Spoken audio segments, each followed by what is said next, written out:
Oh, yeah, yeah, yeah. Yeah, yeah, yeah.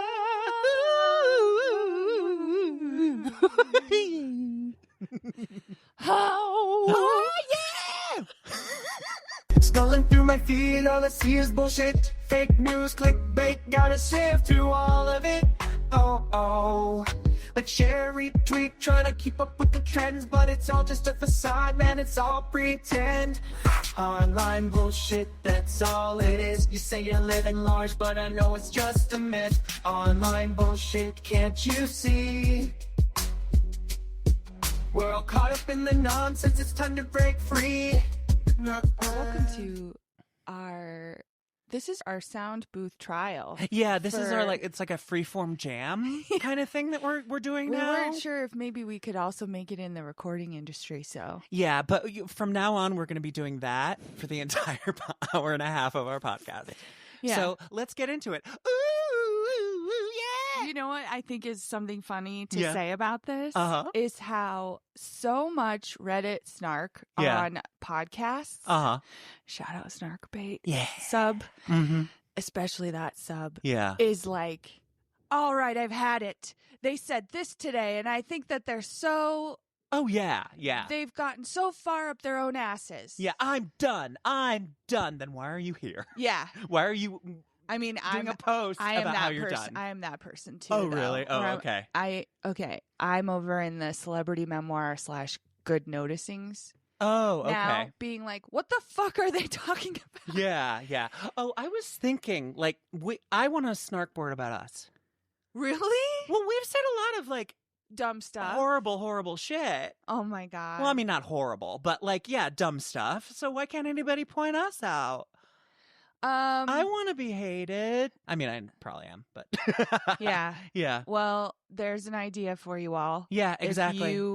If you fancy yourself a Reddit moderator, you can try creating that sub if you want. That would be great. But also, people go talk about us in other subs sometimes, you know? Oh, yeah. No, I've seen mean comments about me. Me too. Yeah. But what I was getting at with that is that parasocial relationship kind of. Yeah. Where, I'll see them say about Sophie and Christy, if they sing one more time. Oh, they sing? Yeah. They don't seem like they have good singing voices. And they're not very funny. Oh, okay. So they think they are. Yeah. And so I think, and I can't listen, but I think when they sing, it's just oh, you know what that reminds me of? The sun'll come out tomorrow. Which is the most annoying song ever written. And so I think it's kind of like that. Yeah. And anyways, my point is, I wonder if these comments like that, and I got this idea from this podcast that we're going to talk about today. Yeah. If comments like that sort of come in because people are projecting or they're going through whatever they're going through and then listening to their whatever their their favorite podcast or whatever they're listening to that day strikes a nerve because of what's going on in their life. Yep. And how connected they feel to the podcast that they listen to. So it's the same thing you do with friends. It's like they push a button and you go off on them and they're like, where is this coming from? Yeah. It's because it's like you just need to offload it on them because you're not dealing with it in your own life. Exactly. Yeah. And when it's a parasocial relationship, it's just kind of interesting because I guess it can go so many ways, right? When you listen to your favorite podcast, do you feel like you know them? Yes, actually, I do. I mean, last podcast on the left, my favorite podcast, I've been listening to them since the beginning. They've been doing this shit for 15 years. So, of course, I feel like I know them. Yeah. But it's not like I'm going to see them in the street.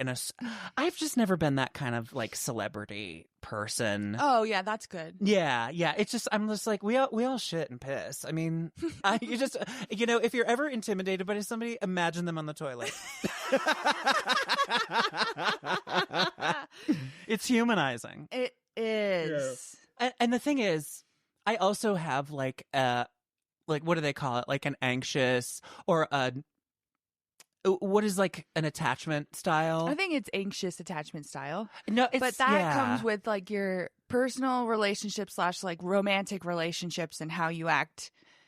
In response to how they act towards you. Yeah. Do you act anxious or do you act oh, I don't care what you say about me or to me or if you talk to me enough? Yeah. So what were you starting to say about your attachment style with I don't know, podcasters? Oh, parasocial. Well, I think, your attachment celebs style. And Yeah, it sort of like governs also how you deal with that aspect of life. Yeah. And yeah, I generally tend to like, let's all keep a healthy distance. I think that's good. Yeah, I mean, it's good, and then sometimes it's bad, but you just have to learn, like, this is me, like, setting a boundary versus this is me shutting people out. You know, you just got to learn that. What's your attachment style?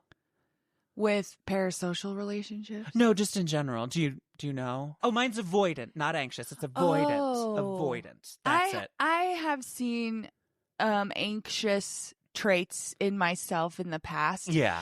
I think, as you grow and you learn, yeah, you figure out that you're acting like that and that you maybe don't have to, or you don't have to pursue these people who don't give you the attention that you need. And maybe the whole reason you're in this anxious relationship is because it's just familiar to you. Yeah, exactly. Yeah. Exactly.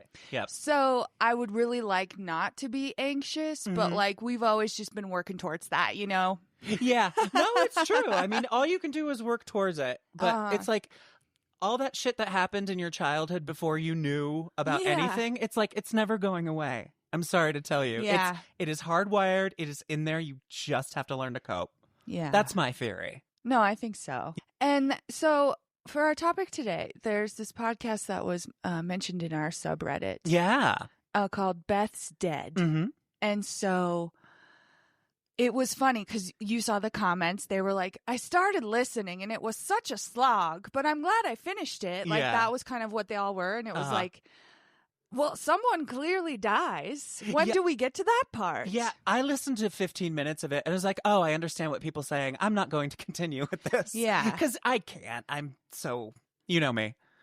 Yeah. If I don't like something, I cannot. Well, it wasn't very engaging, I'd say. I just didn't know what they were talking about for the first. Okay. I was just like, I feel like I was getting right in the middle of relationships and, I was just like, I don't know why you are we people. here? Yeah, introduce me to you. Right. Yeah. But... So the producer of this podcast mainly is a woman named Monica Padman. Okay. And she started off as the nanny for Dax Shepard and Kristen Bell. Oh, okay. And while she was working for them, I guess she says in the podcast, Dax came to her one day and was like, I think I want to start a podcast. Oh, yeah. And she was like, oh, yeah, well, I'm like trying to get into the entertainment industry. And so they basically took that on together and created what's now known as Armchair Expert. And he's like big deal, right? It's very big now, yeah. I mean, I don't listen to it, but I see it all the time. Yeah, I've listened to it in the past. I think in 2020, I was like really getting podcasts in because we had to spend so much time alone. Yeah. And so I listened at that point. And so they had been doing it for 2 years at that point. Oh, okay. Yeah. And because his like Hollywood connections, they would interview celebrities and then they would have their own rapport and talk about stuff. And then I've since read stuff online where people are like, I really liked their rapport together and how they would argue about cereal. Okay. Not this cereal, but Adnan Syed cereal. Oh, I never would have gotten that. Thank you for disambiguating. I mean, you could have been like, I could have just been going on and you'd They're be like Cocoa Puffs, Fruity Pebbles, Cocoa Puffs, Fruity Pebbles. And people were like, this is gold. Subscribed. But they would like fight. And so there was kind of like, even though you can tell, Dax is the famous, the one with the power in the relationship between these two. Oh, with him and his Monica. Oh, got it. Yes. Yeah, she was just like a young nanny, and now she's aspiring, and he's sort of like there. Yeah. So then I remember a lot of times, like especially at this time when I was listening, they would say, "Does anybody feel like Dax is trying to flirt with Monica?" Oh, okay. And I would be like, yeah, I start to get to this point where I wonder if Monica really treasures this time that they spend together on this podcast. Interesting. Now I don't really think that. Oh, okay. So that's where I'm saying, like, we all have our projections. Yes, it's Right? true. Yeah, right? Yeah. We do. So that's kind of something that comes up in this podcast. Beth's dead. Yeah. Monica is producing it, and the Armchair Expert umbrella produces other podcasts as well. So this person who wrote a Substack called What Happened to the Armchair Umbrella? Because they had so many podcasts and then they sort of pared them down. Okay. Yeah. And so this person's name is Mallory. And Mallory writes, Mm-hmm. I've been listening to Dax and Monica interview celebrities since the podcast debut in 2018 on the recommendation of a lifestyle vlogger I was watching regularly back then. So, on the recommendation of a lifestyle vlogger. And until the middle of 2024, I was listening to various shows in the umbrella multiple times a week.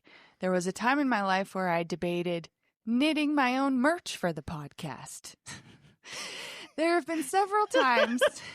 That takes a lot of time. Yeah, she said she was going to put cherries on sleeves because they call their listeners armcherries. Okay. There have been several times where I casually drop a random celeb fact into a conversation, and when asked how I know that, I have to answer, I heard it on the Armchair Expert. Yeah. When it debuted, Armchair Expert was just a weekly celebrity interview dropping every Monday. But pretty soon after it started, they added an interview on Thursdays called Experts on Experts, where Dax and Monica sit down with an expert in any field. I've never been a regular listener of Experts, but I would tune in when something caught my eye, like Dog the Bounty Hunter. Oh, yeah. That would be interesting. Mallory goes on to say that, like, those two shows were the staple shows, the bread and butter of Armchair Umbrella. But that didn't stop the two hosts from branching out, putting together several limited series shows. A show called Nurture versus Nurture with Dr. Wendy Mogul featuring parents going to therapy. A 10-episode special with Monica and Dax's wife, Kristen Bell, about women. Okay. A show called Race to 270 with Dax's friends Aaron Weekly and Charlie Curtis, who I were... thought you were going to say Charlie Kirk for a second. I was like, this took a turn. Yeah. Then a show with Monica and Liz Plank about freezing their eggs called Race to 35. Yeah. A show called Monica and Just Love Boys about dating. A show with David Ferrier about cults. Armchaired and Dangerous. Okay. Do you know Yeah. who David Ferrier is? No. He made that documentary called Tickled. I remember Tickled. Oh, and he got like threatened and shit by Yeah. the tickling guru, master guy. Yeah, and I remember someone, and I don't remember who, was also like making fun of him or saying like he was gay, and so they didn't want to talk to him because of that. Oh my God, that's the worst thing you could be. Gay. Yeah, gross. Gross. Ew. Yuck. But he's from Australia or New Zealand, and he's got that accent, and I enjoy him. So I guess he was under the umbrella for a while, Mm-hmm. and I know that they dropped him, and he kind of came out with his own podcast, but was like, I don't have the same kind of support that I used to have, I think, monetarily. Mm-hmm. And so I need the support of the listeners to keep going. Yeah. Then another show called Yearbook with Chad Sanders. All of these were limited series from the jump. They were never going to be regular features on the feed. Okay. A lot of them were better than the original conceit of Armchair, mostly because Dax is an interviewer who talks about himself a lot. Yeah. Yeah. He is. Yeah. He's like a celebrity person, right? Yeah. Of course. He's like self-involved. Yeah. I remember one time he had Elizabeth Banks on. Oh, I love her. Yeah. Yeah. And it's funny because their conversations would always go to, so tell me when you learned you were depressed. Yeah. You know, or like, tell me how you figured out how to have self-esteem. Uh-huh. And he's talking to Elizabeth Banks, and he sort of just assumes that she's had these issues too. Yeah. And he's like, so how was it to like get through, you know, the feelings of your own failures? Yeah. Or something. And she was like, oh, I've never had that. Yeah. Good. Good She for was her. like, oh no, I've just always been like really healthy and like She seems like a naturally mentally capable, confident yeah, kind of person. They exist, guys. Yeah. Less and less, but they still exist. yeah. But Yeah. he was like blown away, Yeah. because he thought everyone was just like him. Jesus Christ. To be fair, that would also kind of be my assumption. And I know that's yeah, wrong. I understand. Yeah. So I'm telling you kind of the things that people would say about Armchair Expert. Yeah. I mean, well, is there any indication as to why these other podcasts were dropped? They just like weren't performing, or No, they were limited series. Well, were they limited series? But because I would But think, Armchaired and Dangerous with David Farrier, I don't believe was a limited series. yeah, You know? because I wonder is like. Here's the story going on in my head. Let me just share it with you. Okay. They probably like were they doing limited series just as like this is a test run to see if we'll have you, if you like get attention and can create revenue. Don't you feel like every podcast that gets big sort of becomes a podcast network? Yeah, but the second part of what I wanted to say is I feel like podcasts are like, they're not dying, but I do feel like everything is kind of moving to YouTube. Yeah. In terms of podcast stuff. Uh-huh. And I just feel like definitely like you can see the business is changing. Things are getting culled out. It used to be just like, everybody has a podcast now and wow, fun. Yeah. But I feel like it's getting more professionalized and their taste level is getting higher. So I want to ask our audience, what's your problem? No. Yeah, but I do can see see that. changes. Yeah. So I believe, because I asked on my Instagram stories why Monica had this other podcast that was also, it was like a follow-up to Race to 35 with the same woman. Uh-huh. But it was like, well, we're not racing to 35 anymore. We're not freezing our eggs. We're just talking about whatever we want to talk about. Yeah. And it was called Synced. And then all of a sudden one day on Instagram, they announced that it was ending. Okay. And I posted on my stories. I believe what happened is they signed with a new network, Armchair Expert. And that network was like, well, we're not going to fund you for these things. Yeah, we don't want to buy these. Yeah. Yeah. Got it. So they were like, okay, well, we have to put our attention where it needs to go. It was like a nascent network. They were going to go that direction. Then they got bought out for probably millions. Yeah. And yeah, I mean, I'd make that choice. So I guess they still have their little one-offs, or like Monica is, because I just think Monica needs more stuff to do or something. I don't know. It's like not enough for her. She wants her own side projects. Yeah, I could see that. Yeah. So she started this, and what you listened to at the beginning is her and these other two podcasters named Elizabeth and Andy, who are a married couple. Who have had several podcasts. Okay. So that's where it kind of starts to get complicated, because they're like, oh, yeah, so you were listening to us when our podcast was called Totally Lame. Exactly. This is the part that I listened in on, and I was like, I've heard of that podcast, but I still don't care. Like, yeah. I don't know you. Yeah. So eventually what happens is they had a podcast called Totally Lame, Totally Married, Totally Mommy, because they are getting together, this married couple, to talk about whatever is going on in their life. And if it goes over to this married side or it goes over to this parenting side, she wanted to keep them separate, I guess.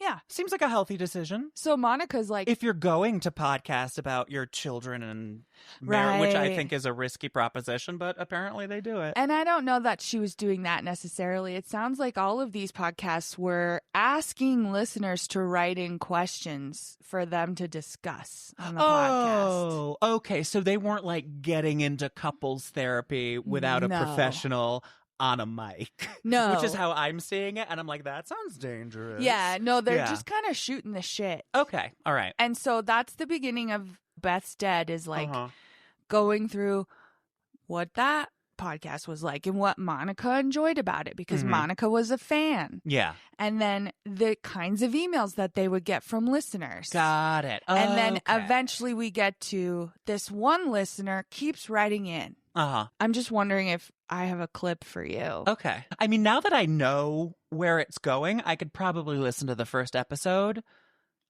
Yeah, But I think really she felt like they just did. didn't. They didn't I set think it she up. narrated it, Okay. but it was still like I listened to this podcast twice now, and I don't know what notes I have to change that since that's so many people's takeaway or their reaction is like I was so bored at first. Yeah, yeah. I don't really know what they should have done, but Don't assume we know you. That's what they should have done. But anyway. I guess so. Yeah. Yeah. She's like, I'm Monica. You know me from Armchair Expert. I was like, no. Anyways, you also know these other two people. And I'm like, also no. Yeah. Yeah. Okay. I have a clip from episode 1. Okay. Got me my first real writing job. And then Tammy Sager, who I met on the podcast, she had been a fan of the podcast. She got me to sell my second pilot. Wow. And not only that, though. Yeah. Let's not forget that's how we met you. Yeah. I know. It sounds like it was going so well. It was. So then why did you suddenly stop? We had something scary happen to us. And it all started actually with an email from a listener with a question for Totally Married. Do you see the email? Oh my God. The subject of the email is you may recognize my vagina. See, if I had gotten to that point, I would have been like, boom, boom, I'm in. No, but still, it's like ebbs and flows again. Anyway. Oh, okay. Yeah. Yeah. Yeah.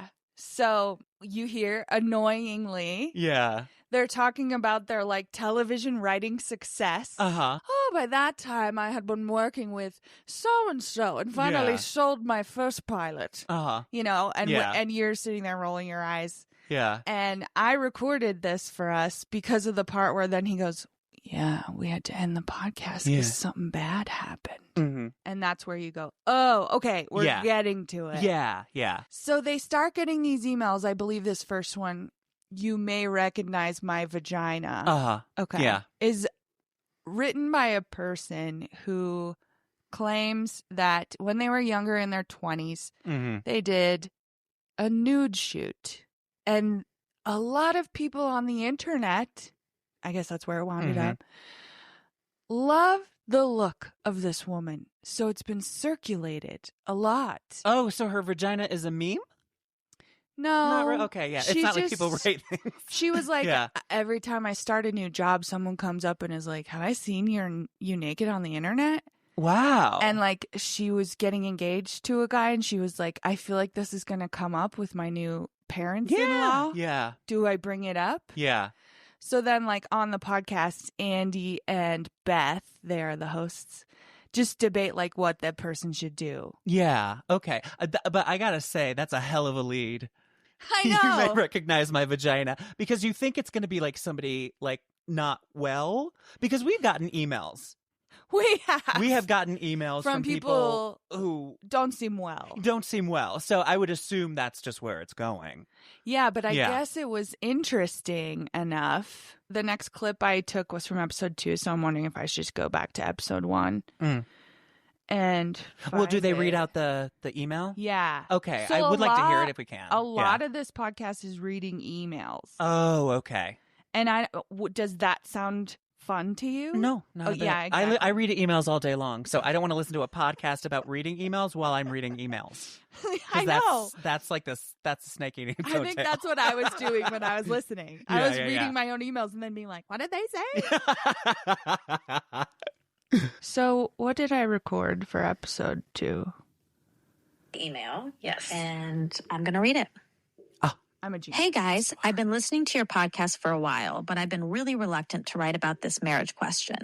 If you end up thinking it's not something you want to deal with, I get it. It's just something I'm not very comfortable talking about with people closer to me, and I could use an outsider's perspective. My basic question is, how much do you have to tell your new family, because I'm engaged, about your embarrassing past? I feel like the details are important here. This starts a few years ago, just after I turned 20. I had done a ton of small-time modeling work over the years while I tried to get my real career going, but the work wasn't reliable and didn't pay all that well. I suddenly found myself desperately in need of more money than I could make. When a contact from modeling offered me what seemed like a lot of money to do some adult modeling, I very reluctantly did it. These pictures are no worse than what you'd find in a Playboy. I never performed sex acts or even worked with a male photographer, but I did take a ton of pictures to fulfill my contract, and they all revolve around me getting naked. I don't have any illusion about what this was. I wasn't making art. It was stuff for people to get off to. So I actually understand if people think that this is akin to prostitution. I expected that I'd never have to interact with the few people who would see those pictures. The problem was, I guess people liked my look because my pictures got spread all over the net, without me seeing another dime, of course. Seriously, if you frequent just about any site that features links to naked people who aren't having sex, I guarantee you'll have come across one of my galleries. The feminist in me says women should be able to do this without being demonized, but my actual experiences make me really regret all this. So many people have seen this crap. Like at my last job, a bunch of my coworkers and my boss admitted to seeing me naked. This has led to more sexual harassment, judgment, and creepiness than you'd believe. I don't expect people to condone what I did. I wasn't excited about it in the first place, but very few people seem to realize that I was doing it because I needed money and not because I'm a giant slut. For what it's worth, I'm actually very sexually conservative. As I mentioned, I'm now engaged. My fiance is actually more okay with all of this than I am, and the few people who are really close to us know about it. But my fiance comes from a huge family with step-siblings and a bunch of nieces and nephews, some of whom are hitting puberty. We can't seem to agree on what we should tell people. I'm not eager to say anything. Ideally, nobody would see this stuff and I can move on with my life. But I know that's unrealistic. People check this kind of stuff out, and they're going to see me eventually. I don't want to tip people off about this, like, okay, kids, you know your new Aunt Beth? You can see hundreds of pictures of her getting undressed, so don't go looking for those. But if people are going to know about this, and some will, I'd rather be able to try to explain myself than have it be some open secret that everyone's too embarrassed to admit, or have it cause some kind of scandal down the road. My fiancé supports me however I choose to deal with this. I just don't know who in his family I should tell or what I should say. I don't know why you'd want to help me. I get that very few people seem to feel any sympathy. But like I said, I could really use another perspective on this, and I'm really uncomfortable telling more people that actually know me. Any thoughts? You guys are the best. XO. Yeah, so that was our first Interaction with Beth. When these emails would come in, and like when you read, "You may recognize my vagina," at the time, did you read that and think, oh my God, this is so exciting? Or were you hesitant? As a show, there was a lot of playfulness, lightheartedness. There was a lot of sex talk that I do think that there might have been something delightful about that subject line to us that, they'll think this is funny. I'm guessing there was an air of that to the subject line, right? Like, yes, it was in our brand of humor. Totally. And I think that's important because also as we're talking about this, Beth, her interactions with us at no point in time, well, no, that might not be true, but at this point in time, it did not seem like a crisis situation. Yeah. She presented it almost like tongue in cheek. Right. So it felt kind of lighthearted and on brand. So I probably was excited about this. So before you would read it on the podcast and have this open discussion, you would respond. Yeah. And usually it's like, great question. We'll definitely answer it. And that was also part of me. I think now I would assume it's consent if they're writing in the question to have us respond to. But that was also my way of informing you. We will be reading this and talking about it. Yes. So should I read my email response to her? Yeah, totally. And you haven't, just for the audience, you have not revisited this response since. No, I haven't. Okay. Oh, wow. I totally feel sympathy. Honestly, if any of the poor decisions I made in my youth had been for public consumption, I'd be beyond upset. We will absolutely discuss on a future Totally Married. Thank you for sending in. Which is... That's very kind. Nice. I like that. Yeah, that was kind. Okay, so then Beth responds. Oh, you're so sweet to say that. I think I get why people don't feel much sympathy. It's not like most women have to choose whether or not to do this. So whatever other mistakes they may have made, they're sure that they wouldn't make this one. Huh. It almost feels like text. Yeah, it's familiar. It is. Yeah. Especially back then. I know. Yeah. Immediately. I mean, this is the third interaction. Okay, then she sends Okay. So what do you think? In terms of them saying, like, it was meant to be lighthearted, the subject line, Yeah. like, yeah, I would assume if this person is going to put the subject line, it's like, the whole tone of it is just like, this sucks. How do I deal with it? Yeah. It's like, it's kind of funny, but also it fucks up my life a lot. Not like super high stakes, but really interesting. Mm-hmm. But, okay, so she responds. Yeah. And so we'll definitely talk about it. And is that supposed to be like, all right, interaction closed until we talk about it on the podcast? But Beth continues it, which is why he says it's like texts, but over email. Got it. Okay. And so I'm not going to get into the gritty details of every email. Because I think that is part of the complaint about this show.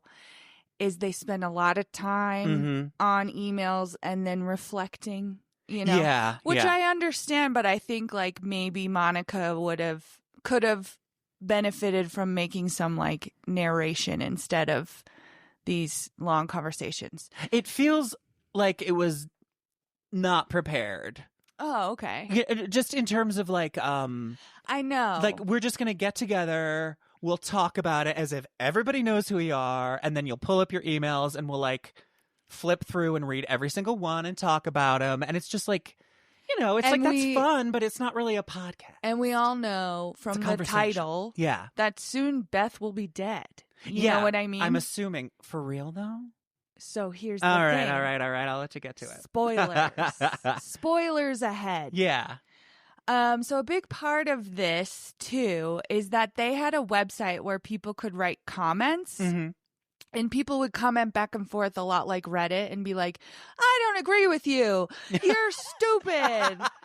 Yes. And so they did have like a website moderator because it sounds like they said like once they shut down the comments, they had an archive of 4,000 pages of comments. Yeah. So they had a lot going on over there. And then that would feed into the podcast. And they had a couple of people in their inbox that would email them a lot.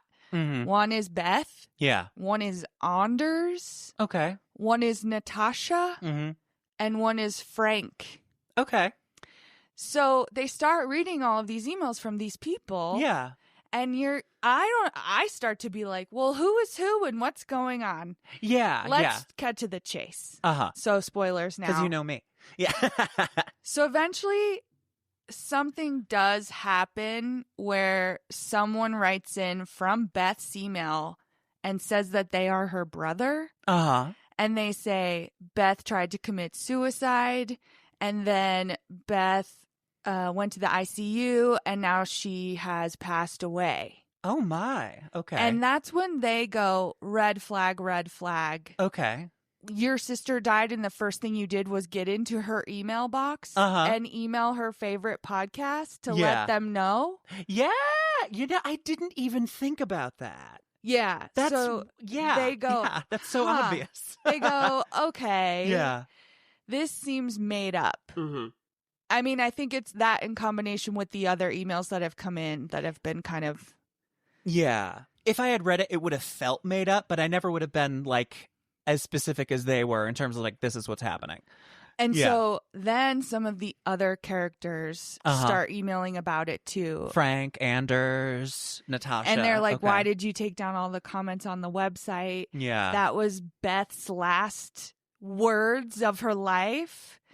And that there was at some point a time where Beth was so grateful to Elizabeth and Andy that she sent a PayPal payment to them of $1,000.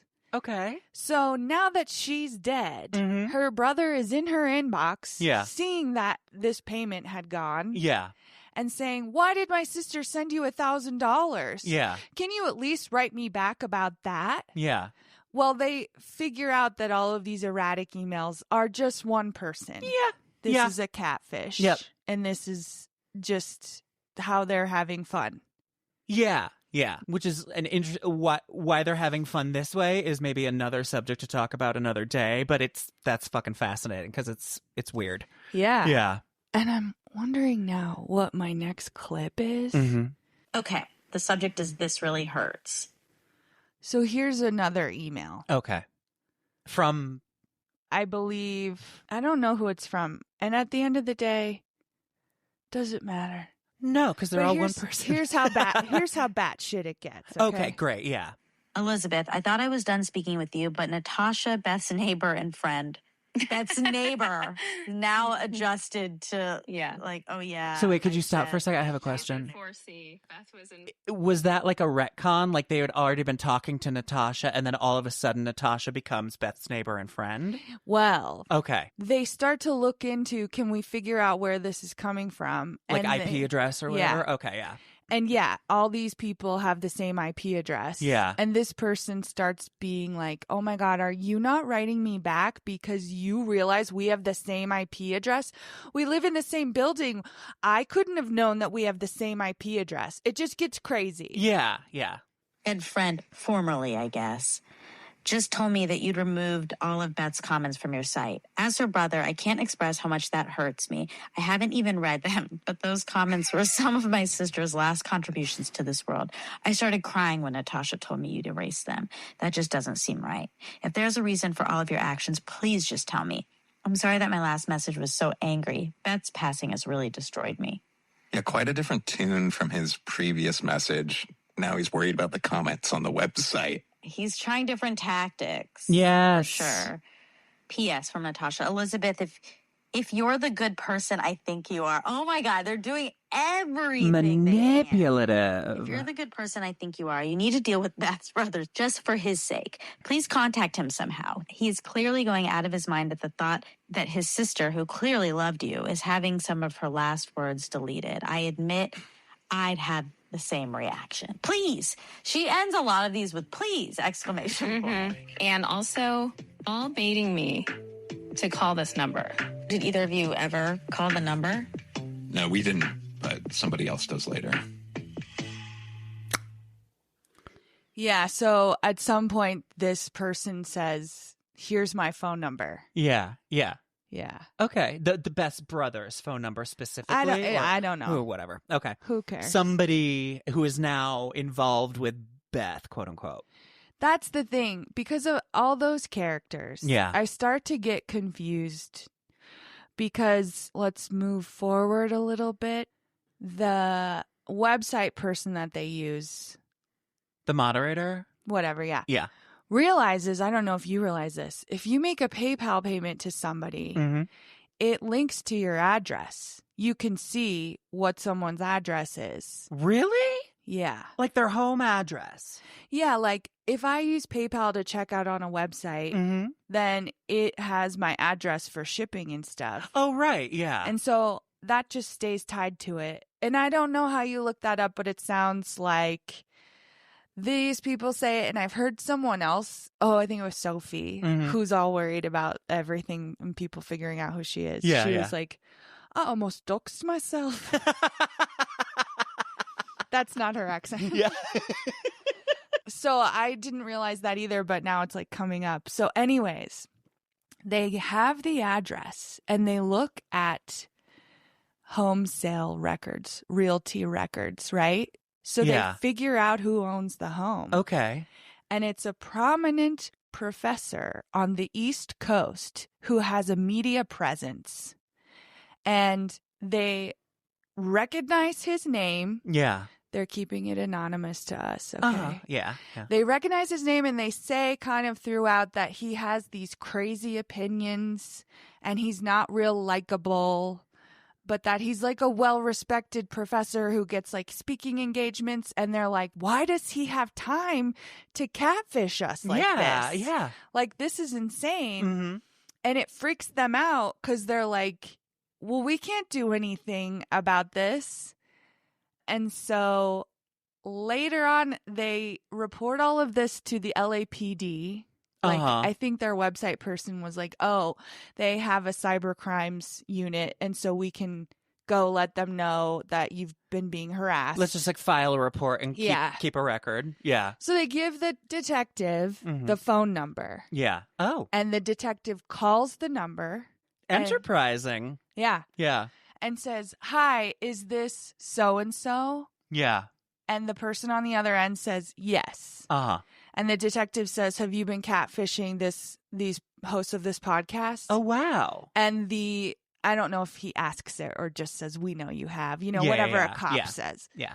And the response is, oh, that must be my son because he has a lot of mental health issues. Okay. And they go, okay, well, they would like you to stop contacting them. So Yeah. please, this is a formal case now, whatever. Yeah.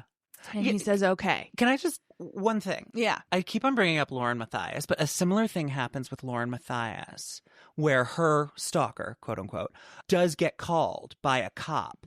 Mm-hmm. But I found that very unusual that a cop would call somebody to be like, you violated the law. Just like arrest them or charge them or somehow. But it seems in odd LA that and he's in East Coast. They're not going to go get on a flight. Are they going to call like Boston PD and be like, we got someone for you to go pick up? Yeah, I don't know, but it just seems really weird and informal. I don't know. Maybe I feel like that's what we keep seeing with these like cyber crimes is like everything is kind of unprecedented and there's no way to deal with it. No one's figured it out yet. Fair. Yeah. So basically, they give us, the audience, kind of like enough clues to figure out who this professor is. Mm-hmm. But like, I don't follow prominent professors. I can't think who it would be. Are you interested? Okay, we think Not really. in professors, though. But I mean, a prominent media.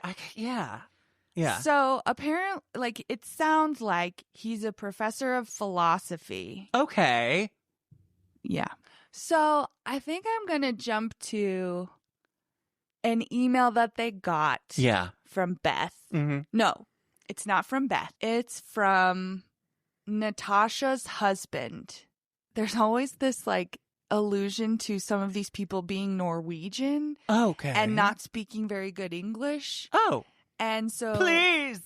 So he goes, Natasha spouted this off to me this morning while she was working out in Norwegian, and I translated it for her, and it's just a conversation related to something they talked about on the podcast about the afterlife. Okay, yeah. It's really long, so I'm going to start playing it for you. All right. I can tell I'm a little more guarded. You are. Okay. One more thing from Natasha. Oh, God. Elizabeth, I realized as soon as I sent that message yesterday that you were probably looking for comfort rather than a logical defense of the concept of the afterlife. Huh? This will start to make sense. Okay. In a second. Oh, that was June. Maybe she just heard something on the podcast. And I think so. I think she's speaking to something. Oh, God. Wait, what date is that one? This is June 10th. Okay. There's one from Natasha that starts with, this part is actually Natasha's husband. Oh, yeah. That's for, yeah. Yeah, this is for, oh, my God. You get an email, very long email. This part is actually Natasha's husband. Usually she writes her own messages, and I only proofread them. This time, because there are big ideas here, she didn't want to risk that. So she rattled this off very quickly in Norwegian while she was doing her morning workout, and I did my best to translate it. If there are obvious problems here, they're likely my doing. Natasha does know her philosophy very well, but I had to rush through my translation so as to not be late for work. Hello, Elizabeth. In response to your question about the possibility of an afterlife and the meaning of this one, I believe there are answers. Oh, and this will be interesting. Yeah. And so I must have... religion. I must have talked about, I'm constantly talking or thinking about afterlife and purpose of this life and all of that jazz. So I must have mentioned that. We don't know what we're saying yet about the person, but we'll say there's reason for us to believe that this man does know a lot about religion. Mm-hmm. Yes, that's fair. The professor. Okay. So then this is interesting. Yeah. No wonder it's so long. Hello, Elizabeth. In response to your question about the possibility of an afterlife and the meaning of this one, I believe there are answers even without religion. I know that I've previously identified myself as Christian, but I'm not going to be repeating religious dogma. I don't believe in an afterlife or God because I'm Christian. Like most Scandinavians, my husband and I were both raised completely without religion. I'm Christian because I first came to the conclusion that the existence of an afterlife and God seemed likely. I'm sorry that this message will likely run a bit long, but you are asking the most important questions in human history. Also keep in mind that I'm badly summarizing ideas from a variety of philosophers and theologians, so these aren't just the theories of some crackpot dancer.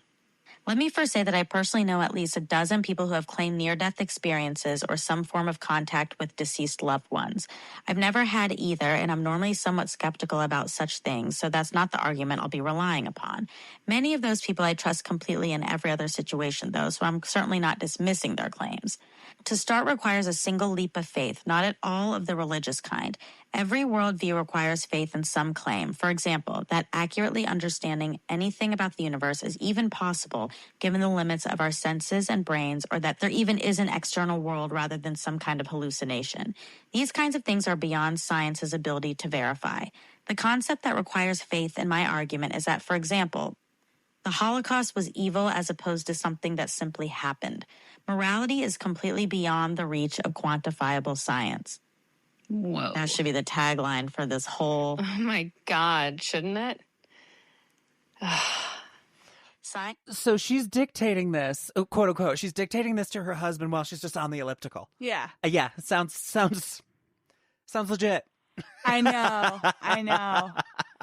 But so the reactions of Elizabeth and Andy are knowing who the professor is. They're like, oh my God, this is like the kind of shit that he says. It sounds very like philosophy, history, spirituality kind of thing. Well, so I desperately want to figure out who the professor is. Yeah. Because of their like reactions to him and stuff. And I feel like this is our best clue. Okay. But I'm not smart enough to figure it out.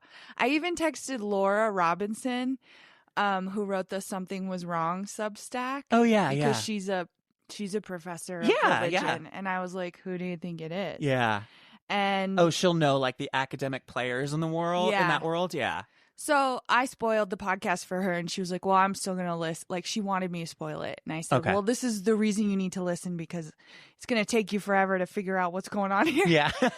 And so she was going to listen last night, so she hasn't, like, come up with any theories for me yet. But let's keep listening to this fucking afterlife. I mean, I will say this. They seem like they're sane. I know, right? Which is interesting. Yeah. Yeah, okay. Science can explore how we experience morality or how our perceptions can be altered, but it absolutely cannot say whether something is good or evil, only whether or not things are true. Oh my God. Are you freaking out? Yeah. It is true that evolution has a reason for implanting within us a moral sense, and that many things humans deem right will allow more people to survive and therefore pass on their genes. But there are many things that do not fit that, such as child molestation or slavery, yet we still consider them evil. Evolution does not, quote, care about pain and suffering. In terms of evolution, the only question is, am I capable of passing along my genes to children who can do the same? Anything that doesn't affect that is irrelevant to natural selection. There are behaviors that are beneficial when a majority of humans do them, but nothing is right or wrong. But I believe that right and wrong are as real as anything. If that is the case, there is already something outside of testable science in existence. Also, our ability to sense such a thing must come from somewhere other than chaotic natural selection. If one is driving along and sees a series of rocks spelling out danger, cliff ahead, one can decide whether somebody is responsible for such a sign or if the rocks randomly fell to resemble such a message. Not at all likely, but hypothetically possible. What a person cannot do, though, is feel the rocks fell that way by chance and still expect the message to reflect reality. Similarly, for us to assume our ability to sense right from wrong points to a real thing. Such a sense must come from some other source than the unthinking, random forces of the universe, and a force that has intentions that affected the nature of mankind and that is concerned with matters of right and wrong begins to seem very much like some kind of supreme being or God, doesn't it?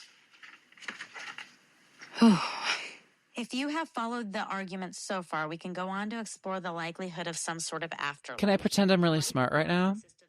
Yeah. I remember when I had to read Immanuel Kant in yeah? college, Uh-huh. and there was something. This is from a billion years ago, but I do remember him like I think it was Beyond Good and Evil that we read. No, that's Nietzsche. Anyway, it was one of Kant's big treatises, and he says something about like morals being a priori to the human condition, which is reminding me of this. What's a priori? Like it before everything, it is something that is like, like a dog's or a cat's instinct. Yeah. It's just they're born with it. It's there. Inherent. And no matter what environment you put them in, like a cat is going to want to murder. Yeah, it's just instinctive. A cat wants to find a mouse. Yeah, Yes. Yeah, exactly. Yeah, a cat wants to find a mouse. And now we have little toys that are a little bit like a little mouse. Yeah. Anyway, I was just reminded of that.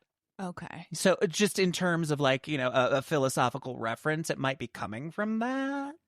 And I'm sure he's way more informed than I am. So obviously. I know. Yeah. I'm just like, do we know any professors who talk about Kant?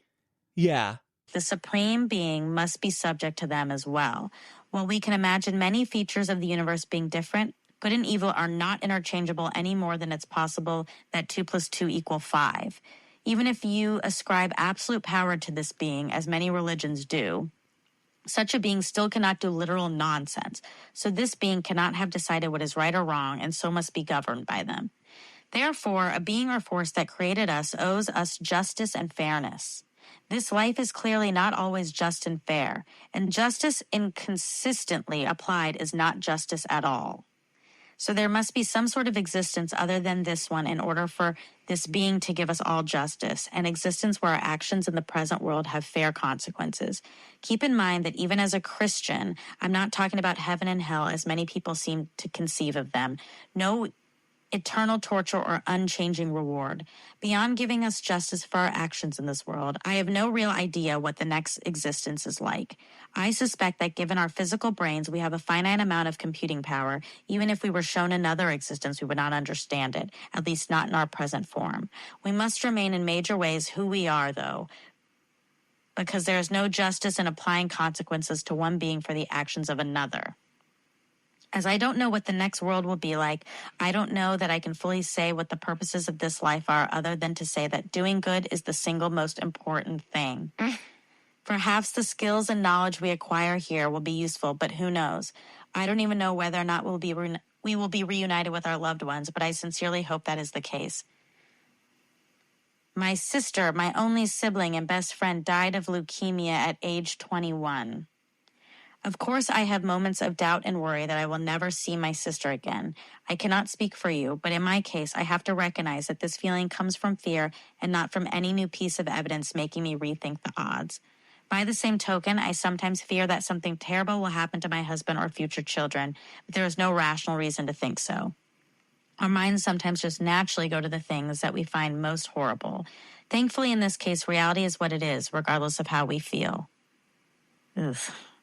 That's one reason I reject the notion that an afterlife is, quote, too good to be true. Just because loving relationships or health are so good doesn't prove that I don't have these things. I imagine that you've heard all of these ideas before. There are many approaches to your question other than the one I have used here, but this is the one that helped fundamentally change my worldview. If you have any follow-up questions, I'd be happy to try answering them. Whatever conclusions you come to, I hope that doubt and fear, though they never entirely go away, stop being a problem for you. I think you deserve that much. Regards, Natasha. I have so much to say. Do you have something to say? Yeah, right out the gate, what's so wild about this is he does want this to be coming from Natasha, okay? But he put this shield on that Anders is going to write it.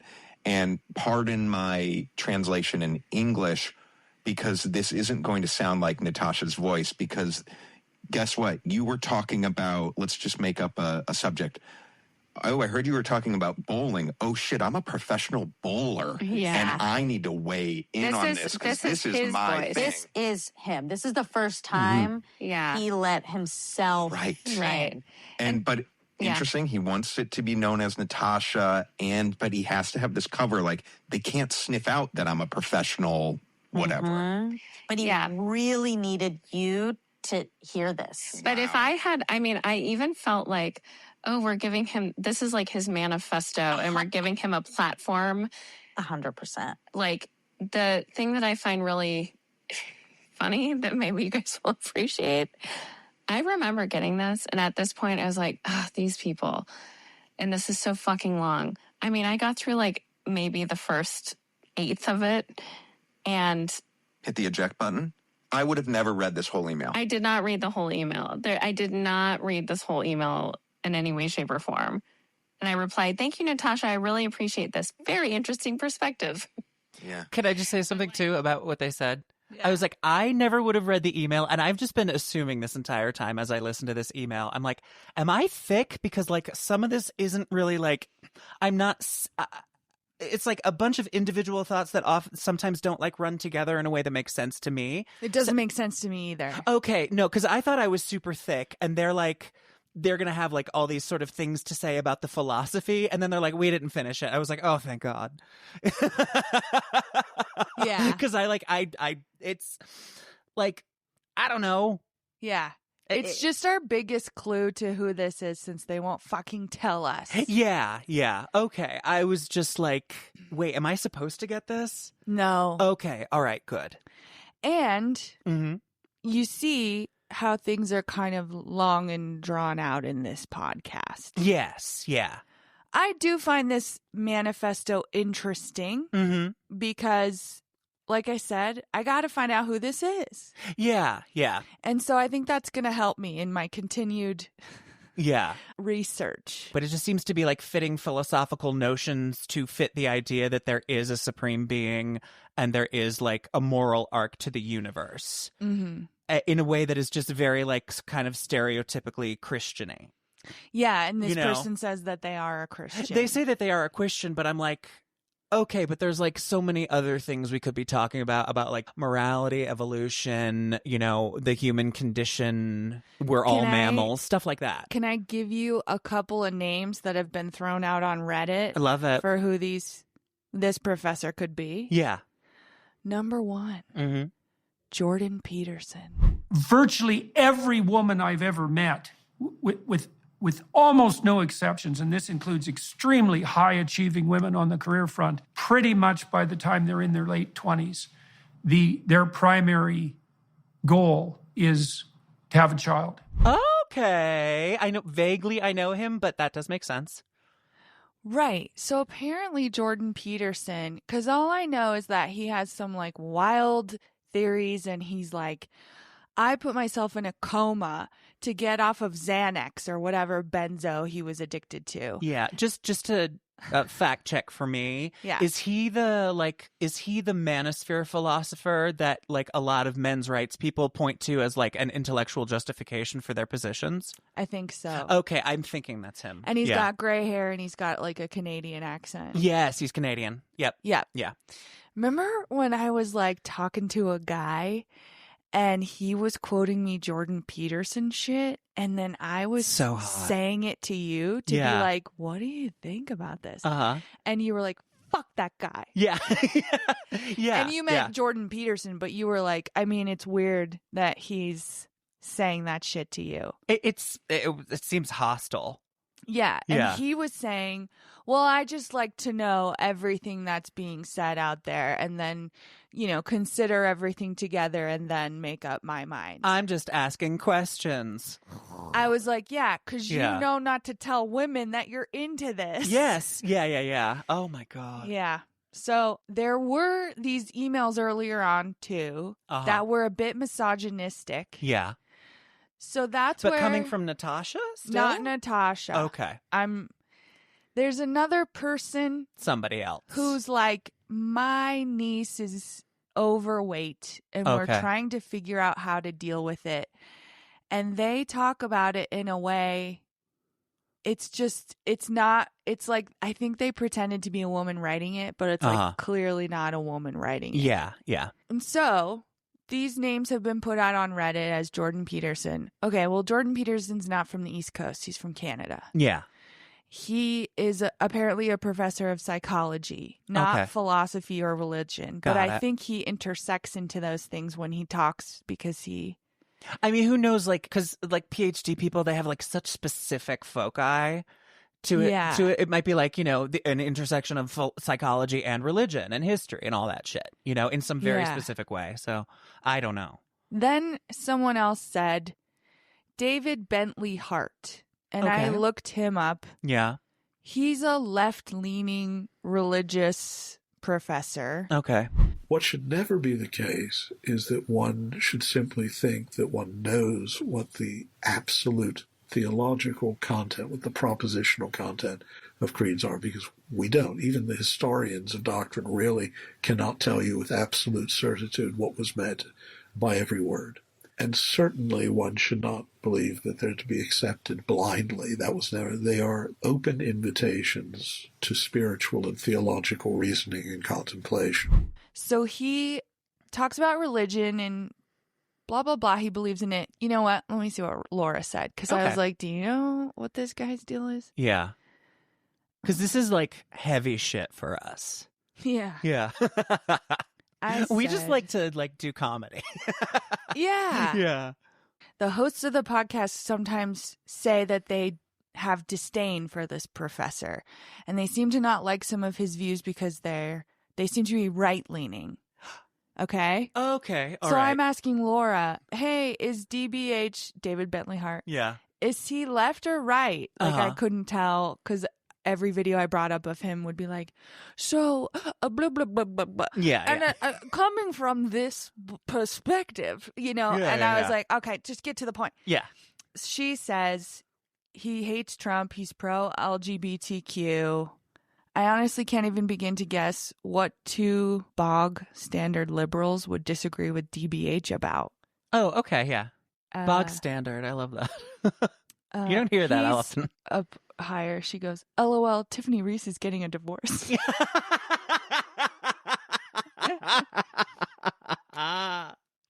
She said David Bentley Hart is extremely widely respected, but gets a lot of hate from more conservative corners. Okay. I personally love his stuff. Not in the modern theological sense. In a lot of ways, he's an extreme traditionalist because of the way he uses classical sources. But, for example, he's extremely opposed to the idea that there's a hell. That's what it is. Okay. So now I'm like, well, I don't think it's this guy. Yeah. Yeah. And I'm going to go back to this other Reddit and see if anybody else has put out any other names. Mm-hmm. It is not beyond the pale, though, that a professor of a certain age would have like a lot of kind of unconscious misogyny. Right. When he would write. So, I mean, the fact that David Bentley Hart is like super liberal, I don't think mitigates the fact that that could be coming from But him. what I'm saying is they're talking about the professor knowing who he is. Yeah. And they compare stuff that he wrote in emails, but to stuff he actually said. The professor. Oh, I keep on forgetting they know who he is. I know. Yeah. I know. So. Because it's a mystery to me. Exactly. Yeah. So as the podcast goes on, Monica says, I think we need to reach out to the professor. Okay. And have a conversation. Mm-hmm. They detail in an episode like all their feelings, like freaking out. How are we going to reach out to him? How are we going to get him to agree to talk to us? Basically doing everything but what an audience would want you to do, which is get to the fucking part where you contact the professor. I thought that this part really did build suspense. Oh, okay. All right. Fair enough. I haven't listened. They just go, okay, here's what we'll do. Okay. We still have the totally married email address that he was emailing us at. So let's use that and email him and ask for a meeting. Yeah. My question is, what fucking email address are you emailing? Yeah. Right? Yeah. They don't say, of course. Yeah. And then they're like, oh, he's written back? Uh-huh. what he says is like, what is this regarding? Mm-hmm. You know? And they write back, this is Andy from the Totally Married podcast and Monica from the Armchair Expert podcast. We're doing a story about catfishing. Oh. It involves you. Yeah. We think it would be good to have like a face-to-face conversation. And he says like, well, I don't want to bring shame upon my family or something like that. And like a samurai. Yeah. And they say, well, don't worry. Like, that's not our goal either. Yeah. Our goal is to just like talk about it. So he effectively admits that he's the guy. Yeah. With that comp. Yeah. One can infer. Yeah. Okay. What the fuck email address is it? So anyways, they still think it's the professor. Okay. Then they decide, like, let's plan a Zoom later today so that nobody can really think twice and back out. Yeah, yeah. His response is, I don't know if my Wi-Fi will work, but we can try. Okay. Like, his responses keep being kind of resistant. Yeah. But then he's going to do it anyway. Yeah. So then they all get on. Mm-hmm. He goes, can you see me? And they go, no, you need to turn your camera on. Like, he doesn't know how to use technology. Oh, my God. So then he turns it on, and I think he's in his car, and the camera, like, he's on his phone in his car, and the camera's facing, like, the dashboard instead of him. Oh, okay. And they're like, now turn around, you know, the hit camera. The thing. Boom, boom. Yeah. Yeah. And then they see him, and they go, it's my dad. Who? Whose dad? Monica's dad? Somebody's dad. No, they go, okay, so you're not the professor. Okay. Or whatever. And he goes, no, that's my dad. So he's the son of the professor. Which, once again, I come back to, who did you email? And you didn't know who you were emailing? Yeah. Yeah. So then they start talking to him. I just am like, should you hear a clip of them planning to talk to him? Because they're already like, he's incredibly manipulative. We can't let him manipulate us. We can't let him cop out. Yeah. We have to figure out the right question to ask so that he'll stay on the call, but then he won't just be like, I don't know. Yeah. I don't do. Maybe your robot arms, as you explained all that, was like so expressive. I don't know if I have to listen to it. Yeah. Shut up. You can play it if you want, though, but I feel like your arms gave me the gist. Let me see what else I have recorded. Okay. Yeah. Okay, interesting. Yeah. One very interesting thing is he has been vocal that he's had stalkers. Okay. It's just another clue about the professor. Okay. I guess he's been vocal about that. Mm-hmm. And they talked about how insidious that is because they're like, he's just talking about himself. Yeah. But now we know it's not. It's his son. Mm-hmm. But I'm already worried I'm not going to believe a word that comes out of this man's mouth. Do you know what I mean? Yeah. But you can't show that while you're talking to him. You have to play the role of the, like, understanding. You do and you don't. Look, that is why we're both there. This happened to you two. It did not happen to me. So I do have the ability to be removed and potentially offer some compassion in a way that you maybe you like just can't. And also that's fine if you can't. Like, you know, victims get to handle what happened to them however they want. So I think the response is, we understand. We appreciate your willingness. Here's what I think it should be. Let me just jot this down. I won't even do it in the reply yet because that scares me. I'm just composing new thing. Okay. Well, there's another message. Oh. No, there is. Oh, wait. No, that's the original thing that came in. Okay. Okay. It wouldn't be out of character. That's why. Jolt. So say, we understand our intention is only to tell our experience of this story. It's not to humiliate anyone. We appreciate you talking to us. It will be myself, Andy, and our producer from Armchair.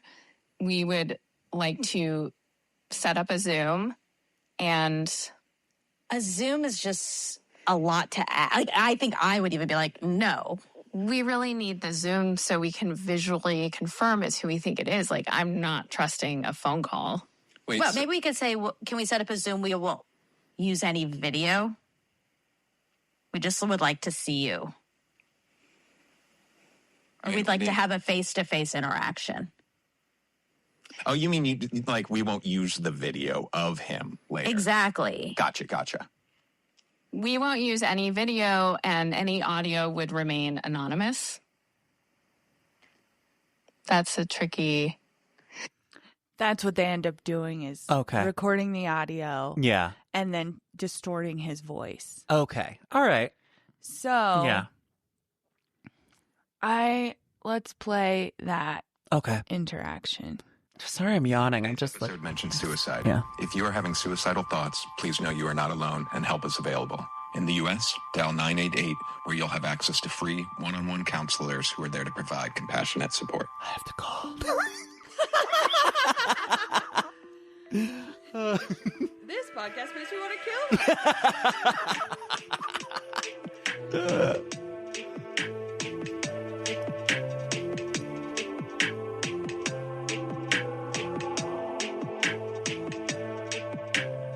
Welcome to Beth's Dead. This is episode 9. I'm Monica Padman. I'm here with Elizabeth and Andy. We are all on our computers right now because we are about to call the professor. We're sort of at the point where this whole season has led up to. We're nervous, and you're here with us in real time. So we're just going to jump right in.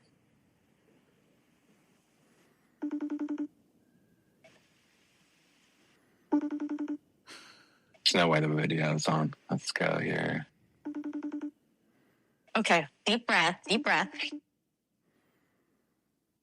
I'm nervous. Hey, can you hear me? We can hear you. We can't see you. Okay, hang on a second. Let me see if I can get... Can you see me now? No, you just got to hit the video button next to the microphone button. Okay, hang on a sec. This is not something I do a lot. There. You see me? We can see you. All right, cool. Thanks for chatting with us. Yeah, we really appreciate you taking the time to do this. Yeah, I'm sorry it's under these circumstances. Normally I'd be really happy to see both of you. Can you confirm who you are? What would you like me to say? Because I guess we anticipated. Well, also, okay. So just so you know, we're not recording any of this video. Just so you know, none of that's recorded. We are wondering if there's any chance, if you're okay with it, if we do record audio, and if we use any, we would change your voice. Yeah, that's fine. Okay. Thank you. Appreciate that. Yeah. And so we won't use your name, FYI, but we would like to know. Yeah, my name is... Okay. I guess we're going to be honest. We were expecting to see your dad. Yeah. Why was that? Well, you know, when this all happened, there was a detective became involved. And we were under the assumption that it was your father from the investigation that was done. Oh no, I wish someone had told me that at the time. My dad has no idea of any of this. Wow. Okay. I just happened to be living in his basement at the time. Are you still living there? Are you still living with him? No. No, I'm not. I'm so sorry for him because he had nothing to do with this. That's good for us to know. So just to confirm, and we can get into some more detailed stuff, but just off the top, are we right in assuming that you were responsible for emails from a few different characters? Yep. Mainly, there was Beth, Anders, and Natasha. Those are like the first that pop into my mind. Yeah. I'm going to be really upfront because this will be a big thing throughout. I don't remember a lot, and this will go to the underlying reasons for a lot of this. I had a really severe substance abuse problem at the time. So if there are others there could be. But yeah, those are all me. If you link them to me, they're me. Can you speak to what type of substance abuse was going on at that time? Yeah, I mean, I've been kind of high-functioning alcoholic for basically since I was like 17. And by the time I intersected with you, our paths crossed, I had been doing opioids every day for 3 years or so. And, which eventually got me in trouble with the law, as you can imagine. So, yeah, there's just a lot that I don't remember and can't explain very well because of that. Yeah. How are you doing now? It would be remiss if I didn't ask. Yeah, it's been tough, but I'm about 3 years totally clean and sober. Congratulations. Thanks. We obviously have questions. Andy and Elizabeth have been sitting with questions for quite a while. Well, sorry. I'm sorry to interrupt.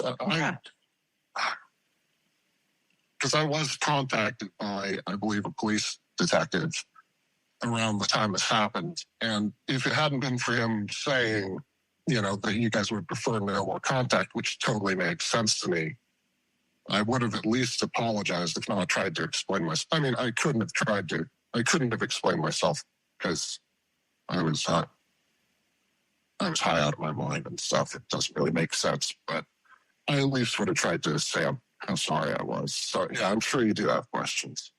I guess I have a question, which is, well, first of all, were you doing this, to other people as well, like other podcasts, or was it solely them? And what was it about them? It's going to be shitty to hear this, but, as you get deeper into addiction, you start pushing people away. And it's not just that your podcast reminded me generally of like the banter I used to have with friends. You reminded me of actual friends I had. So you seemed like cool, smart people.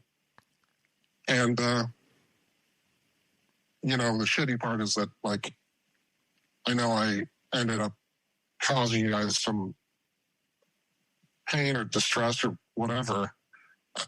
Sorry, I shouldn't say whatever. I'm not trying to minimize it. But I wouldn't have done that if you didn't seem like really likable, level-headed people. So it was just you guys. So I'm taking all of this at face value. I know. Okay. So the episode before this, where they're planning what to say and they're anticipating what he's going to say. Yeah. And how they're not going to get duped by him. Yeah. Then pretty immediately on this phone call, he says, well, I was in active addiction. Yeah. They drop all of their armor and they just go, oh, okay, we're sorry to hear about that. I did too. This sounds like you went through something awful. Yeah. Is that why you told us that Beth killed herself? Were you thinking about suicide? Oh, okay. And it becomes all about how he's doing, how he was doing. Yeah. His mental health, his addiction issues. They ask questions about why did you do this and what was your motivation and how did you come up with these characters and blah, blah, blah. He doesn't cop to a lot of stuff. He keeps kind of saying he can't remember. Yeah, yeah. I just also want to point out, he said, oh, why did you think it was my dad? I wish I would have known that. Then they talk about talking to a detective and he talks about talking to a detective. Well, the report about that phone call from the detective was that the detective called and said, are you so-and-so? Yeah. Like, insert Jordan Peterson. Yeah. And the response was, yes. And then, did you catfish these people? Yeah. No, that was most likely my mentally unwell son. I caught that where I'm like, oh, wait, now it's... Like, so you would have known that they thought that. Yeah. Because you were told. Yeah. I think... And I got this from Reddit. It's not all my theory. Okay. But Monica Padman does a lot of stuff on the podcast about addiction issues. Okay. She has a history of people in her family having addiction. So does Dax Shepard. He had to do an episode at some point where Didn't he like have a relapse at one point and he was very open about it? Yeah, I remember that. So they spend time talking about it a lot. Yeah. And so if this man got an email saying, we're doing a podcast and we want to interview you. And if he knows anything about Monica Padman, he knows she has a soft spot for people with addiction issues. Yeah. All right. So once he says that, like I said, they just drop all of their armor. Yeah. They just believe it. This is what manipulators are really good at. Exactly. They're really good at this. Yeah. They have this conversation. They all feel really warm about it. They talk about it afterwards. And Monica says, if you're in a program after you're getting sober and you're in a program, one of the steps is to apologize and make amends unless it would do more harm. And they're like, he probably feels so good that he got to apologize to us. Yeah. And I'm like, is there no devil's advocate here? Wondering if he's just fucking lying? I wonder if that's like that's like social pressure not to like question somebody's very sad addiction story. Exactly. And that's exactly what he's taking advantage of. Exactly. Yeah. He's not only like targeting their particular thing that he knows like will drop their defenses, he's also like barring himself from future scrutiny. Yeah. Yeah. Yeah. And he did this kind of amazing job infiltrating into their life to the point where, like they said, they stopped their podcast because they got scared. Yeah. They felt like they had a stalker. Yeah. And now when they're confronting him, it's all like, I'm so sorry. This was so hard for you. Yeah. You stalker. Yeah. Okay. So it's strangely brilliant. And I hate saying that, but it's just like how these people's minds work is just beyond me. Yeah. Yeah. Then we find out in episode 10 that really they recorded all of this stuff last year. Yeah. So in episode 10, like 1 year later, they're taking a look back at the whole thing. And reflecting on how they feel. They are still like, that poor guy. Yeah. We're all so glad to have this closure. Thank you, Monica. When I was listening to it, I was like, oh, this is so terrible. I bought in too. Oh, I did too. Yeah. And then I'm online and I'm like, yeah, he doesn't ever remember. They're like, how did you keep all these characters straight? Yeah. How did you write these somewhat mostly coherent emails? Yeah. While you're drunk and high on pills. That was my question too, but it's like having never been in active addiction, I don't know like how functional you are after years of using. Yeah, especially on opiates and stuff. Yeah. Listening to that email that was about philosophy in the afterlife. Yeah. I don't know. I was just kind of like, so this person's on pills and they're diving deep into the theories that their father preaches about? Yeah, it doesn't seem so unusual to me. Okay. Yeah, I mean, not knowing how functional people can be after years of using, but also it's just like, like my mom, she was a doctor's office manager for psychiatrists. Yeah. And so I actually learned and she would like bring books home and like we'd go visit the office and I'd like sit there and just like look at his books and stuff. And so like I did absorb a lot of information about the state of psychiatry, at least at that time. And, I learned a lot about drugs. And so, yeah, it's like I could see him like, just tagging along with his dad to a lecture and just like absorbing this shit. And that was part of it too, is like, they would get an email and the IP address would be overseas. Yeah.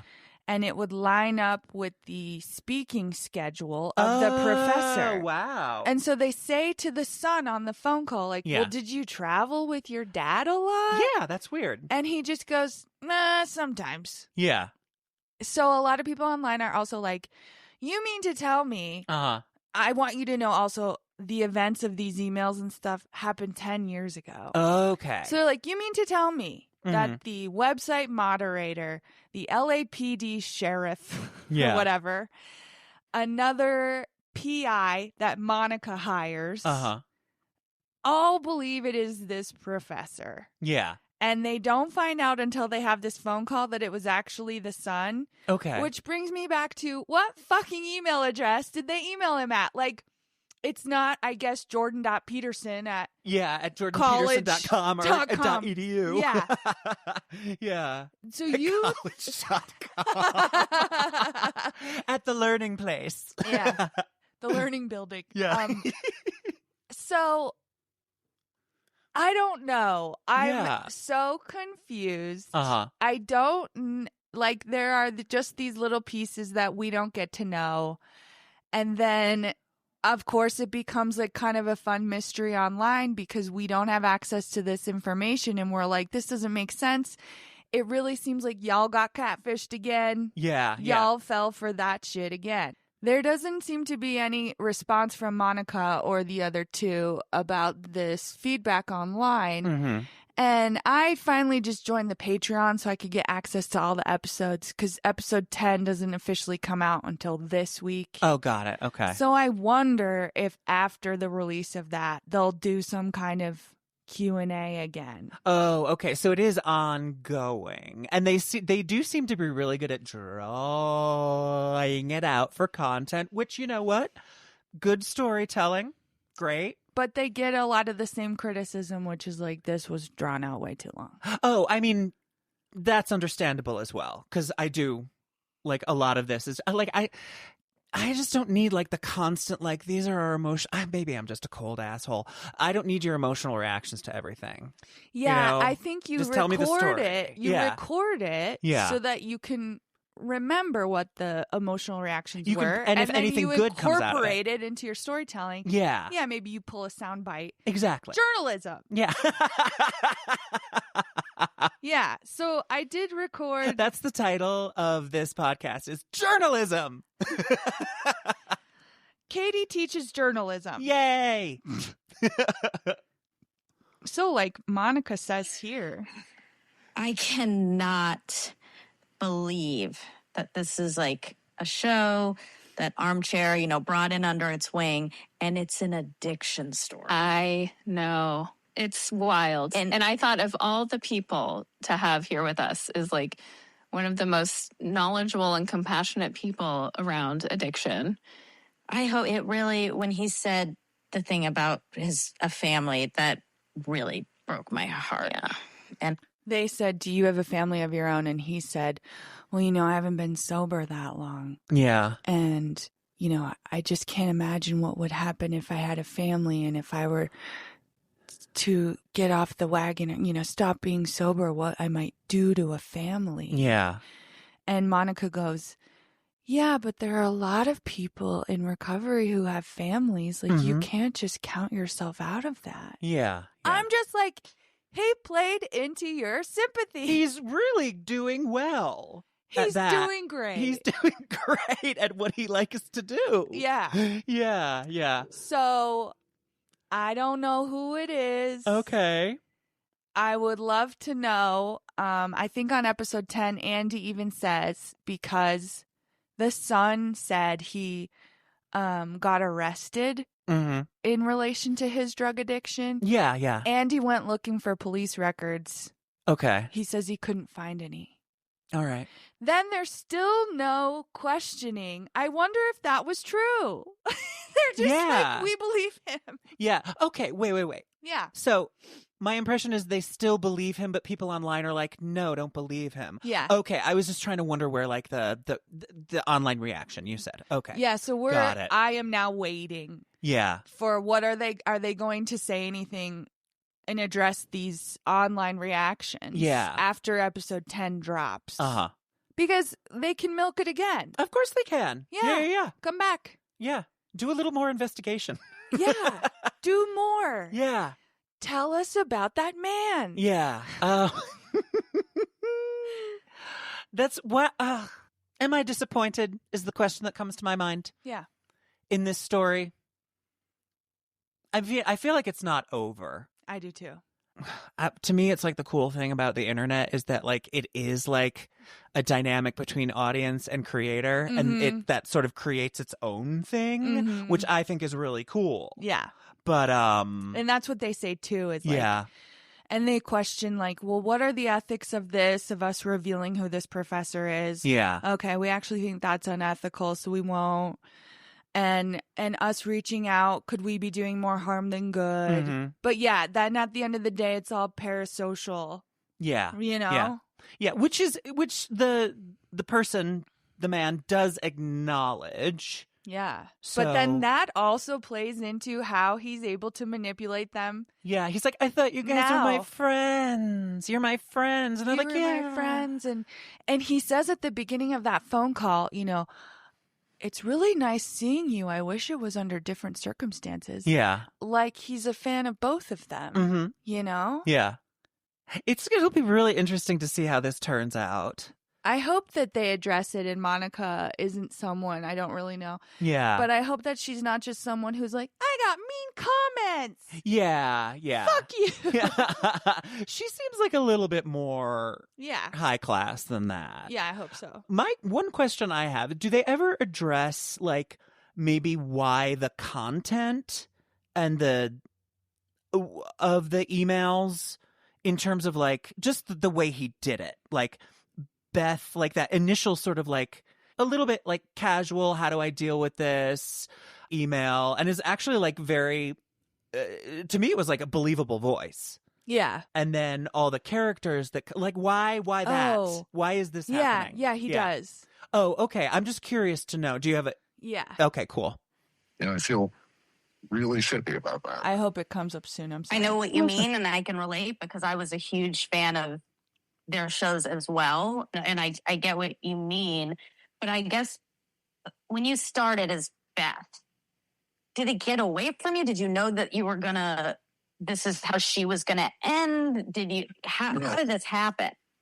No, I definitely didn't. Like how it ended part is one of the things that I wish I could explain, but it doesn't make any sense to me.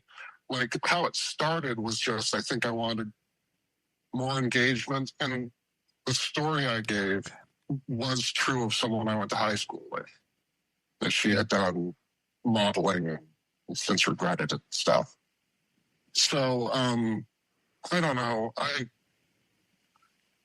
It's sort of like asking someone why they did something while they were drunk, you know, and you just go, well, if you don't understand what being drunk is like, it's really hard to explain. So I can't really explain how the like ending part of it happened. I mean, that could be an addict's cop-out. If I'm guessing, it could, or it could just be because he's faking. Exactly, yeah. Self-loathing and probably verging on like suicidal ideation. And so, I don't know. If I were guessing, trying to make sense of something that doesn't make sense, I'd say maybe like, because if I ever had taken my life, I wouldn't know how people felt about it. And I know that's such a fucked up thing to say, that like I wanted to see somebody's response to that end or something like that. But like, that's the most sense I can make out of it. Yeah. And before the Beth character, you had reached out in a few different ways. And I think even before Beth, there was a character named Natasha. And we were just kind of curious, was your kind of initial intention more to work more with that character in the beginning, if you recall? Does that make any sense, that question? Oh, for sure. I don't think I had thought through like an end game with any of this. I don't think I had a plan. I don't know what I was thinking with that. I never wrote in with a question as Natasha, did I? Like for the podcast. You emailed us, Natasha, for sure. Oh, yeah. And much earlier than Beth's existence, you emailed as Natasha. Yeah. I don't think I had a plan for that. This is where my memory gets really fuzzy. And I can't say what that was about, really, with any certainty. I don't have access. So I just want to say another theory on the Reddit is he's covering for his dad. Like his dad really I was did wondering do it. why would he do this in the first place, and why would? Because honestly, he doesn't know any of his motivations. I mean, he is an addict. Yeah. So it's like I'm not expecting a lot of insight. Don't know. Yeah. And I just don't know, because when he said, I think I just wanted more engagement. Yeah. And so that made a lot of sense to me as why he's like, spinning off into these different characters. He's like, he's out of his mind. He's got nothing to do. And so he's just like making up this world with people who have like started to pay attention to him. Yeah. Yeah. So. But everybody's, and I'm just going to use this as a placeholder. Did Jordan Peterson tell his son, you need to do this call for me and pretend that you did all of this? And that's why he's like, I don't remember why I did that. Yeah. Because it wasn't him. I don't know. Do people kind of want it to be Jordan Peterson, though? Yeah, I'm not saying that it is. That's the only person with like name recognition that I can think of. Yeah. Or they want it to be. Yeah, because I could see people wanting it to be Jordan Peterson. Yeah. Specifically because he's so controversial, and they want to be like, oh, look how fucked up he is. Don't listen to him. Also, he had substance abuse issues as well. Yeah. So. That is interesting. I don't know what to think. I really don't. Yeah. And I just want to say another reason Jordan Peterson doesn't make sense is that his son does have a family. Oh, okay. So it doesn't add up. Yeah. I mean, okay. So, but they're dropping more episodes about this. I don't know. Oh, gosh. I'm just saying episode 10 comes out this week. I listened to episode 10 on Patreon. Yeah. But, so I've heard it. But after, as it comes out publicly, I just wonder if then they'll go, oh, yeah, we have more shit to address. I think they absolutely should. I think so, too. And I hope they do. Yeah. Yeah. Hear that, Monica? Yeah. Get on it. Yeah. So there you go. Oh, wow. That was really interesting. Thank you, whoever. Do we remember who suggested it? It was Perfect Dad. Oh, okay. Thanks, all right. Perfect Dad. Thanks, Perfect Dad. That was really fun. Yeah. And we'll, if anything else comes out, we should definitely update. We'll update. Yeah. Cool. Yeah. All righty. All right. Well, that's it for me. Yeah. Thanks, everybody. Thanks. Merry Christmas. And happy holiday. Yes. Happy non-denominational winter holiday. Happy whatever you celebrate, and no happiness if you celebrate nothing. Yeah. Yeah. Because be sad. Fuck Christmas, too. Yeah, exactly. Yeah. Okay, bye. Scrolling through my feed, all I see is bullshit, fake news, clickbait. Gotta sift through all of it. I share, retweet, trying to keep up with the trends, but it's all just a facade, man. It's all pretend. Online bullshit, that's all it is. You say you're living large, but I know it's just a myth. Online bullshit, can't you see? We're all caught up in the nonsense. It's time to break free.